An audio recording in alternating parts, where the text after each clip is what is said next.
Hi, I'm Sarah Begum. I'm an explorer and journalist. My thirst for adventure started when I embarked on my very first journey into the Amazon rainforest, living with an indigenous tribe for about a couple of weeks and immersing in their way of life. So I was hunting with warriors, gathering with women, then they got me naked, made me queen, and married me to a warrior during my initiation ceremony, where they asked me to bring back the message about protecting their land from exploitation. That film premiered at the Cannes Film Festival, and it's been shown in festivals, and it's distributed worldwide and at embassies, etc., etc. And I guess making that film, like being there in the jungle, seeing how the people lived, that got me really excited and curious about other cultures around the world. And I just wanted to, I wanted to travel out and see what more was out there, you know? This is just such a small part of the world. The world's huge, there's so much to see, and it's so diverse and it's so beautiful. You have all these different terrains and different languages, different food, different cultures, different colors everywhere. It's just, wow, you know? I just wanted to immerse myself in each of the different climates and regions and experience it for myself through something that I really love doing, and it just happened to be filmmaking. I'm naturally a very curious person, and I love learning about someone who is very different from me. And I like to understand them, because I learn so much from them, and then I can apply that to my own life. And each time I challenge myself, challenge my limits, whether it's physically or mentally, I find that I'm reaching new heights, you know, that I'm capable of so much more than I didn't even know that I was, you know? And it's great, and that's why I love adventure. It's more than just travel. It's more than just an experience. It's something that stays with me lifelong, and it nourishes me. It's my cure, you know? That's my go-to. When I'm having a breakdown, I need an adventure. At the age of 21, I was studying television, film and journalism, and I wanted something more from my life. So I quit my job. I took a month out of my final year of my degree. I hired a cameraman, a sound man, and I decided to follow my childhood dream and make my very first film. And I chose to go to the Ecuadorian Amazon to live with the Guarani tribe. And then Amazon Souls was born. That adventure defined me in so many ways. It changed me. It changed me. It really did change me, because I didn't know that I was an explorer. I didn't know that I was a journalist. I didn't know that I was a presenter. I didn't know that I was an anthropologist. I had no idea that I was all of these things, you know? And I had no idea that this was something that I wanted to be doing for the rest of my life. I thought I'd direct the next Godfather movie, you know? And that didn't happen. Well, not yet.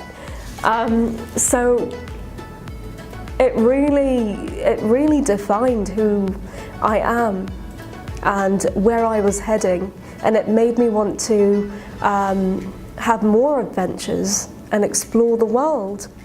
You see, I'm crazy, so I didn't need to summon up the courage. I needed to stop listening to people who tried to stop me, that was all. I went to live in a very special place in the Atlas Mountains of Morocco with the Berber tribe, in a very special place known as Arica Valley. And there I met this amazing woman. She was in her late 70s, and she had this beautiful face. It told so many stories, you know, the lines and the features and her smile and the light that shone from her face. She was beautiful in so many ways, and she never let anyone take her photo before, ever. So the selfie that she gave me permission to take of her and I was broadcast from Discovery Channel, you know, and it made her famous. But this woman adopted me. She let me take her photo. She invited me into her house. She fed me. Then she adopted me as her daughter. And she invited me back for Eid. and we just developed this beautiful connection together. You know, she taught me about the Berber ways. I learned about their language, their culture, and about her life and what she does in her Berber home in the mountains. Love this woman. صافي يا سفيان ما قصد ربي وصافي تبقى غير الماني تبقى كيكي عذار ربي نغساتي هانتي منوت لا يستحمم تنغير غيمين تقمينك ما خوريت سنتنا لا خدو جاتين كي يوصلوا دواركا ديك إني خاصو هوايبي وكسين إنك يوصل حمودة. I think I've learned so much about myself and others through these adventures. But some of the most important things that I think are worth keeping and applying to my future is really understanding someone else completely different to you. Being able to understand why they do things, how they do things, what it means for them, instead of being narrow-minded, you know? Because quite often, and the term tribe, we have tribes because people often flock to those who they think are similar to them, you know? And I think it's really important to embrace the other, to embrace difference, to embrace something that's interesting and exciting and different from you, so you learn so much more from them, and to exchange those ideas, you know, culturally, in any other way. I think that's really important. That's something that people, I suggest people do that more often from their travel, instead of just going somewhere just for the beach and then not interacting with the locals, you know. It's worth learning some of the language and speaking to the locals, practicing the language, trying to understand more about the town, or this, you know, whether it's beach town or coastal area, wherever. I've learned that there are no real limits or fear. There's no such thing as fear. It's all created in your mind. It's a barrier that we have in our minds. So if you face your fear, or you do something that's challenging and difficult and that scares you, it just makes you stronger and a better version of yourself. That's one thing that I've learned. Have I ever thought about giving up? Yeah.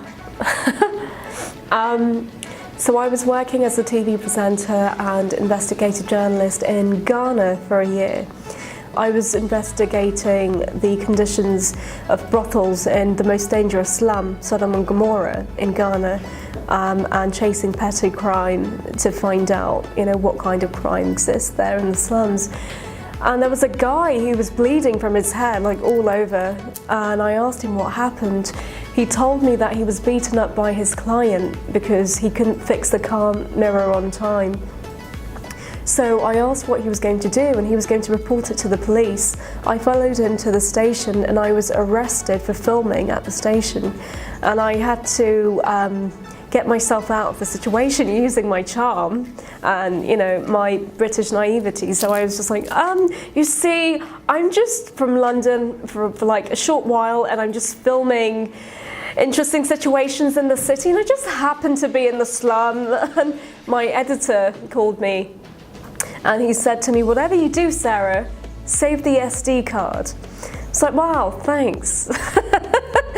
But managed to get out of the situation and managed to tell the story as well and do it justice. But it's just, I think being smart in certain situations is really important, you know, especially if you're a woman traveling alone. And for that, for women especially, I think, you know, learning how to protect yourself, learning self-defense, or, you know, I've trained in martial arts so I can protect myself, but then again, you can't exactly protect yourself from a gunshot or, you know, a stab that's going to come out of nowhere. It's really important to be careful. I think my biggest inspiration was right at the beginning, before doing the Amazon documentary, was when I watched Amazon with Bruce Parry. When I watched that, I thought, wow, there's someone out there who's doing what I really want to do. and how I want to do it, because he's so genuine and authentic. I love his style. And the beautiful thing about that was he contacted me on Twitter after my Amazon trip and wished me luck with my documentary. And I managed to meet him at the Doc Fest the following year. And we stayed in touch, and he often gives me advice. So to have someone like that mentoring me, advising me and guiding me, like my role model, is so encouraging, you know? So a few years ago, Ross Malkin from Big Earth and I got together, and he said to me, "Sarah, you're the only real female adventuress that I've met who's going out there actually doing things. Where are the others?" And I said, "Surely there are others out there."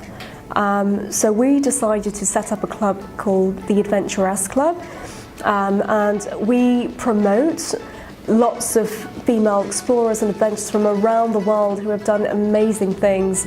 Those who have explored the polar regions, to jungles, to caves, to climbing mountains, and you name it. We have a collection of amazing female explorers, and we highlight their stories, their achievements, celebrate them, and we are trying to inspire more women to go out there and have their own adventures. So we've set up the adventuress.club for women to log on and sign up and start their own travel blogs, and it's completely free and very easy to use. We're on social media, the Adventuress Club, on Twitter and Facebook, and recently Instagram. And we're going to have our new social networking event coming up in end of April, so stay tuned and join us.